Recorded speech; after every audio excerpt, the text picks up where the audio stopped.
مفتی صاحب دعا کب اور کیسے قبول ہوتی ہے؟ اور اگر کچھ لوگ دعا قبول نہ ہو تو وہ یہ اعتراض کرتے ہیں اللہ پہ کہ اللہ نے ان کی دعا نہیں سنی، اور نعوذ باللہ کہ اللہ تعالیٰ سنتا نہیں، اور وہ پھر اللہ پہ شک کرنے لگتے ہیں۔ دیکھیں، دعا کی قبولیت کے بارے میں کچھ چیزیں میں آپ کے سامنے رکھ دیتا ہوں، اگر یہ چیزیں سامنے رہیں گی تو انشاءاللہ اس طرح کے اعتراضات سامنے نہیں آئیں گے۔ سب سے پہلی تو بات یہ دیکھیں کہ دعا کب کی جاتی ہے اور دعا کس چیز میں آپ کریں۔ اور اکثر لوگ اس طرح ہوتے ہیں کہ اللہ تعالیٰ سے دعا کریں گے کہ اے اللہ مجھے موٹر سائیکل دے دے، اے اللہ مجھے گاڑی دے دے، اے اللہ مجھے فلانی چیز دے دے، اے اللہ مجھے یہ چیز دے دے۔ تو یہ چیزیں تو ایک میٹیریل تھنگز میں آتی ہیں، اور میٹیریل تھنگز جو ہوتی ہیں تو اس کے لیے تو اللہ تعالیٰ نے آپ کو کازز بنائے ہیں، اس کے اسباب بنائے ہیں، اس کے لیے آپ کو ہاتھ پاؤں دیے ہیں، آپ ہاتھ پاؤں چلائیں، اپنے محنت کریں، کمائیں اور خریدیں چیز، ٹھیک ہے۔ تو جو چیزیں اس قسم کی ہوتی ہیں جو یعنی دنیاوی چیزیں ہیں اور دنیا میں آپ خود انہیں گین کر سکتے ہیں، تو اس کو اللہ تعالیٰ پر چھوڑنا اور خود کچھ نہ کرنا، اور اللہ تعالیٰ پر توکل کر لینا، اللہ تعالیٰ سے دعا کرنا، اور اللہ تعالیٰ کسی معجزاتی طور پر گاڑی اٹھا کر اس کے گھر تک پہنچا دے، تو یہ تو امپاسبل سی بات ہے۔ اللہ تعالیٰ نے آپ کو ہاتھ پاؤں دیے ہیں، اللہ تعالیٰ نے آپ کو جسم دیا ہے، آپ کو ہاتھ پاؤں دیا، آپ کو صحت دی، آپ کو ساری چیزیں دی ہیں، تو آپ جائیں اور خود کمائیں اور خود کھائیں اور خود وہ چیز حاصل کریں۔ پہلی چیز تو یہ۔ دوسری چیز یہ ہے کہ دعا کسی ایسی چیز کے بارے میں کی جائے کہ جو آپ کے ہاتھ میں نہیں ہے۔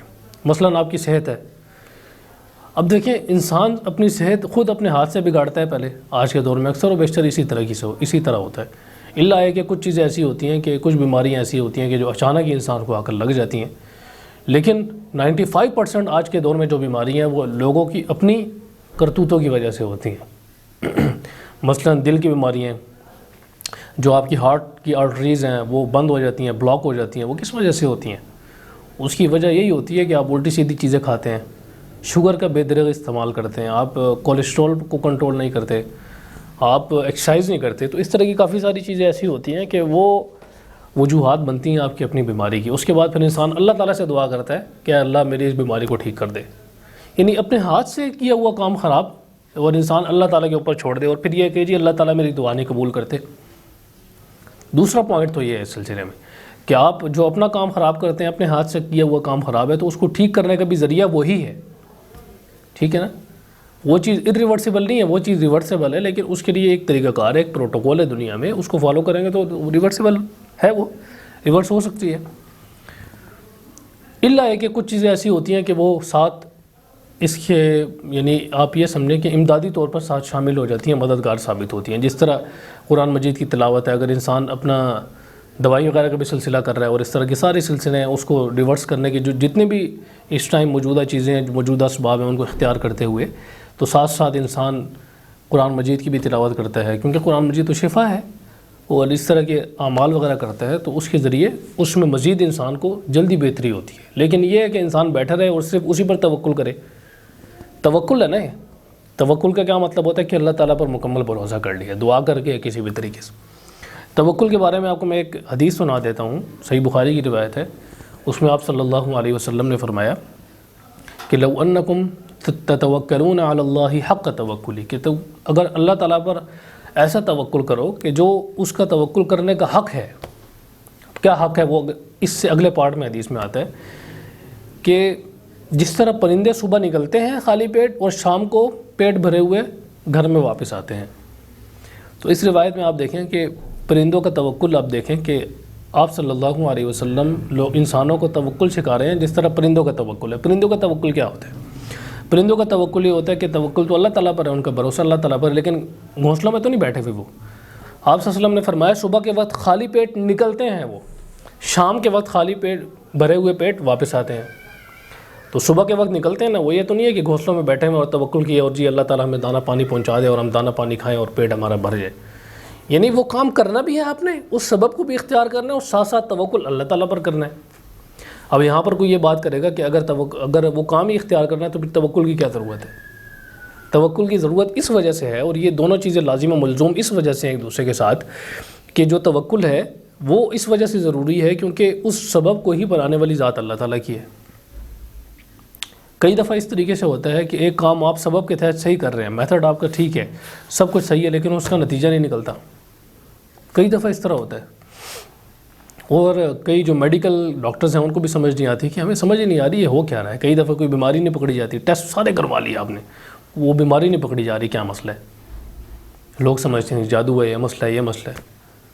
تو ظاہر سی بات ہے کوئی نہ کوئی ذات تو کار فرما ہے اس کے پیچھے, یہ کیسز تو ہوتے ہیں اس طرح کے. تو توکل بھی بڑا ضروری ہے, اور ساتھ ساتھ اس کے وہ جو عمل کرنا ہے وہ بھی بڑا ضروری ہے, جو اللہ تعالیٰ نے سبب کے تحت اس دنیا کو بنایا ہے, تو وہ چیز بھی کرنی ضروری ہے. تو توکل اور یہ جو سبب کو اختیار کرنا, یہ دونوں چیزیں لازم و ملزوم ہیں ایک دوسرے کے ساتھ.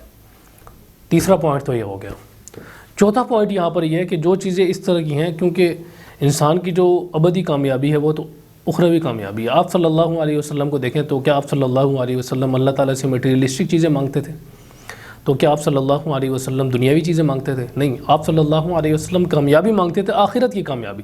اور ربنا آتنا فی الدنیا حسنہ وفی الآخرۃ حسنہ, کہ اللہ ہمیں دنیا میں کامیابی عطا فرما اور آخرت میں کامیابی عطا فرما.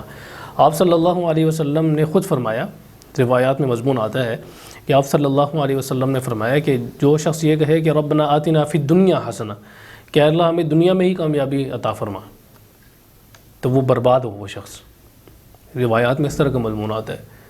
تو آپ یہ دیکھیں کہ ہم کس چکر میں پڑے ہوئے ہیں. اگر ہم تو صرف دنیا کی کامیابی اللہ تعالیٰ سے مانگ رہے ہیں تو یہ تو خود غرضی ہے, تو پھر ہماری دعائیں کہاں سے قبول ہوں گی؟ تو اس میں یہ چیز یاد رکھنی ضروری ہے کہ دعا جب بھی کریں تو آخرت کو آپ نے پہلے رکھنا ہے, دنیا کو آپ نے بعد میں رکھنا ہے. اس کا مطلب یہ نہیں ہے کہ دنیا آپ نے جینی نہیں ہے, دنیا میں ترقی کرنی ہے. صحابہ کرام کی مثال آپ کے سامنے ہے, دنیا میں ترقی نہیں کی انہوں نے, ترقی کی ہے, لیکن اس کے ساتھ ساتھ ان کی پرائرٹی کیا تھی؟ آخرت تھی. آخرت جب انسان کی پرائرٹی ہوتی ہے تو دنیا میں اگر اسے کبھی کوئی چیز نہیں بھی ملتی تو اس کے سامنے اس کی کوئی اہمیت نہیں رہتی ہے. لیکن جس بندے کی دنیا ہی پرائرٹی ہو تو پھر وہ یہی کہتا ہے کہ میں نے یہ دعا بھی کی, یہ بھی کی, یہ بھی کی, ایک کوئی چیز نہیں ملی تو کہتے ہیں جی میری تو دعائیں قبول ہی نہیں ہوتی. کئی لوگ اس طرح کے ہوتے ہیں, اسی طرح کی باتیں کرتے ہیں. سب کچھ انہیں اللہ تعالیٰ دے گا, گھر بھی دیا ہوا ہے, سکون والی زندگی بھی ہے, سب چیزیں موجود ہیں. کوئی ایک چیز اگر دعا کرتے ہیں اور وہ انہیں اگر نہیں ملتی تو پھر کہتے ہیں ہماری تو دعائیں قبول نہیں ہوتی. حالانکہ نہ جانے انسان ناشکر ہے, نہ انسان بھول جاتا ہے بڑی جلدی. اور شکر اسی وجہ سے اللہ تعالیٰ کہتے ہیں نا لئن شکرتم لازیدنکم, کہ اگر تم شکر کرو گے میں تمہیں ضرور زیادہ دوں گا. تو شکر کیا ہوتا ہے؟ شکر انسان کے عمل سے ہوتا ہے کہ جو چیز اللہ تعالیٰ نے دی ہے اس کو یاد رکھے. وہ شکر یہی ہوتا ہے نا کہ جو چیز اللہ تعالیٰ نے آپ کو سواری دی ہے, کوئی اور چیز دی ہے, اس کو آپ یاد رکھیں کہ اللہ تعالیٰ نے آپ کو یہ چیز عطا کی ہے, تو اس کو آپ یاد رکھیں گے, شکر ہوگا اور زیادہ آپ کو ملے گا. تو یہ اس کے اصول ہیں. اگر یہ اصول سامنے رہے نا تو پھر انسان اس طرح کے شعبے نہیں کر سکتا, کیونکہ بعض چیزیں ہماری اپنی ہاتھوں کی ہوتی ہیں, ہم اس میں قصوروار اللہ تعالیٰ کو ٹھہرا رہے ہوتے ہیں, حالانکہ قصور ہم لوگوں کا ہوتا ہے کہ ہم نے اس میں پوری ایفرٹ پٹ کی ہی نہیں ہوتی اس چیز میں, پھر ہم یہ بات کرتے ہیں کہ ہماری تو دعا ہی قبول نہیں ہوتی. اسی طرح بیماریاں ہیں, یا کسی کا کوئی بچہ فوت ہو جاتا ہے, یا کوئی اور مسئلہ ہوتا ہے, یا اس طرح کے کوئی مسائل ہوتے ہیں, تو اس میں دیکھیں کوئی نہ کوئی دنیاوی اصول کار فرما ہوتا ہے. اس میں دنیا اصولوں کا نام ہے. پھر لوگ اللہ تعالیٰ پر اعتراض کرتے ہیں کہ اللہ تعالیٰ تو غفور الرحیم ہے, اللہ تعالیٰ تو 70 ماؤں سے زیادہ پیار کرتا ہے, تو ہم پر کیسے ظلم کر سکتا ہے, تو اس طرح تو اس طرح تو اس طرح. معذور بچے پیدا ہوتے ہیں. بچہ جب معذور پیدا ہوتا ہے تو اس کو اللہ تعالیٰ کی طرف منسوب کیوں کیا جاتا ہے؟ معذوری ظاہر ہے اللہ تعالیٰ کی طرف سے آتی ہے, لیکن اس کے اندر دنیاوی کوئی نہ کوئی سبب کار فرما ہوتا ہے.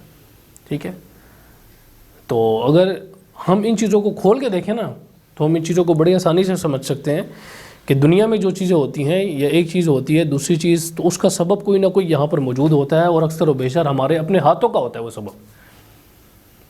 تو اس میں اگر انسان اللہ تعالیٰ سے دعا کرے تو لوگ یہ سمجھتے ہوئے کرتے ہیں یہ ہمارا حق ہے جو ہم مانگ رہے ہیں اللہ تعالیٰ سے, حالانکہ اپنے ہاتھوں کا کیا ہوا ان کا خمیازہ ہوتا ہے وہ. تو اس وجہ سے اگر انسان کی اکڑ یہ ہو اللہ تعالیٰ سے دعا کرنے کے سامنے, کہ اللہ تعالیٰ سے جب دعا کر رہا ہو کہ اکڑ یہ ہو کہ میرا حق ہے جو میں اللہ تعالیٰ سے مانگ رہا ہوں, جب اکڑ یہ ہوگی اللہ تعالیٰ کے سامنے تو کیسے دعا قبول ہوگی؟